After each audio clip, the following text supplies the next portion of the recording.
And we'll be continuing with Chapter 31 of Burying the Boys, the CIA, the Mob, and America's Secret History by Daniel Hopsicker. The Canadian Meyer Lansky.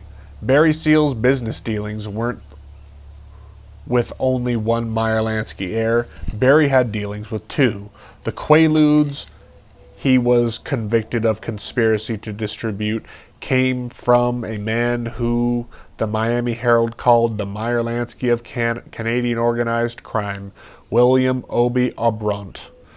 A former Montreal meatpacker, Orby was variously described by authorities as the financier for a major organized crime ring in Canada, the kind of linchpin among Montreal criminals and organized crime money movers in Montreal, the Canadian underworld banker, an underworld figure, or simply mobster William Aubrant. This is the Montreal connection prominent since the late 1950s for weapons dealing, security stealing, and eventual presidential level mayhem. Obi Aubrant worked for the big boss, Montreal's godfather, Vincent Controni, describing during the Senate narcotics hearings in the early 1980s as the head of the largest and most notorious narcotics syndicate of the North American continent. Obi had a healthy ego, newspaper stories indicated, telling undercover drug agents, every Quaalude tablet in South Florida is controlled by me. Selling Quaaludes and Quaalude counterfeiting was one of the Montreal underworld's most rewarding occupations. It started in the late 1970s when chemists working in clandestine laboratories outside the city produced millions of tiny diazepam pills, volumes stamped with the trademark Lemon 714 of the highly prized Quaalude. Although the powerful tranquilizers, legally manufactured under the trade name Valium, cost less than 5 cents a tablet to manufacture, they fetched a street price of $6 each in the United States, and drug dealers passed them off as real. When the scam became widely known in the drug world, the counterfeit pills were worthless, and anyone with fake Quaaludes had been left holding the bag. Seal associate Bill Bottoms told how he and Barry Seal had to take dozens of shoeboxes filled with the bogus ludes and dump them in a river near the isolated Seal farm, laughing as they watched the river turn foamy. Operation Screamer had been bad news for Obi, too. He was found guilty on 12 counts of conspiracy, possession, and possession with intent to distribute cocaine and bootleg Quaaludes. Sentenced to 20 years in prison, stand-up guy Obi chewed gum and clasped his hands behind his back before a U.S. district judge. His prior convictions for fraud, forgery, tax evasion, contempt of court, and lying about his past to get U.S. citizenship figured in his long sentence, as well as the fact that his associate Marcel Salvale, also convicted and sentenced to 9 years in prison, was fingered in an intelligence report as the number 3 drug trafficker in the world. These are the people with whom Barry Seal had been doing business. Organized crime was rampant in Montreal. Police recorded 105 meetings between Aubrant, such mafia strongmen as Vincent Controni, Paolo Violi, and Anglo Lanza. Controni and Violi were Controni and Violi were considered the godfathers of the Italian mafia in town, the two people who controlled most of the criminal activity in the city. Why does Canada and Canadian crime figures play such a large role in CIA mob wrongdoing?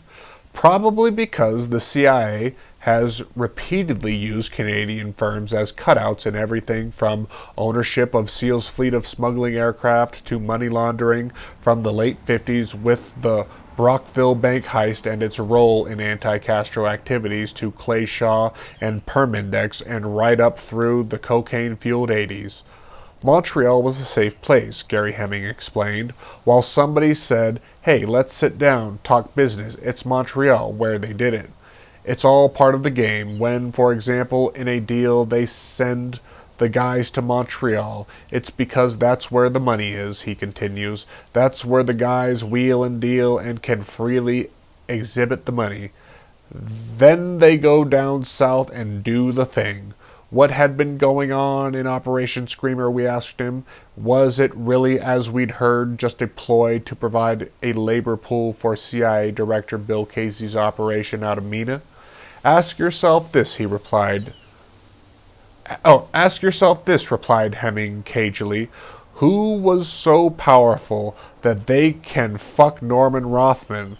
Remember, Roughhouse Rothman was one of the people who funded Sturgis all the way back in Cuba. Someone plenty powerful.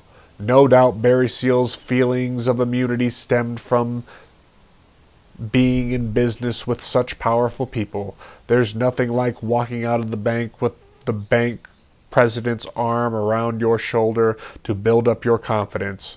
So, though he was followed constantly after 1982, he calmly accepted the challenge presented by law enforcement when he bumped into a Louisiana State Police agent on the street in Baton Rouge. One time he told him, "You dumb son of a bitch, you'll never catch me." On stakeouts, agents futilely watched as Seal used 2 payphones at a time, working from a little green canvas tote bag full of hundreds of quarters, talking in code to Columbia, transmitting digital messages over the line by computer so agents couldn't listen in. State police narcotics agents laughed as they recalled for us flying surveillance over Seal's Baton Rouge home, only to have Barry appear in the backyard waving a white towel aloft in a mock surrender while they circled overhead. In the summer of 1983, the Associated Press wire service headlines. Well, where was I? In the summer of 1983, the Associated Press wire service headlines about Operation Screamer trumpeted Canada-U.S. drug connection broken up, and authorities say major Florida-Canada drug ring broken up. But nothing much has changed, as evidenced in a Toronto Star headline 15 years earlier. Montreal ambush stirs fears of a drug turf war. The gunning down of a reputed member of the Controni crime family has police on alert for a drug trafficker's turf war, Montreal newspapers reported.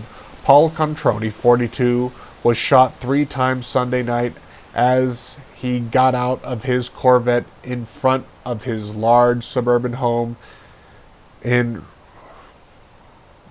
Repentigny, east of Montreal. Was the Associated Press back in '83 guilty of mere wishful thinking, not bothering to rewrite DEA handouts, or was there something more sinister afoot? In any case, if the Canada-U.S. drug connection had been broken up, it was with laughter. Another bit of a short one.